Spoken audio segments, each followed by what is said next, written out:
our role is to vet surgeons who want to carry that diplomat status.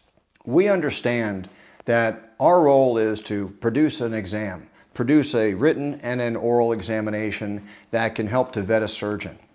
But we also understand that there are a number of surgeons who are long-standing members of the ISHRS and are excellent surgeons who've been doing this work most of their life, and they never sat for board certification. We understand that. That by no means is meant to say that these are inferior surgeons, quite the opposite. But what we can say is that our standards have gotten tougher and tougher for these exams.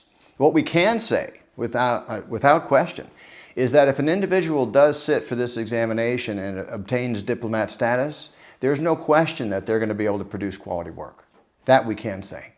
And we understand that there's a lot of controversy in the field that pertains to that.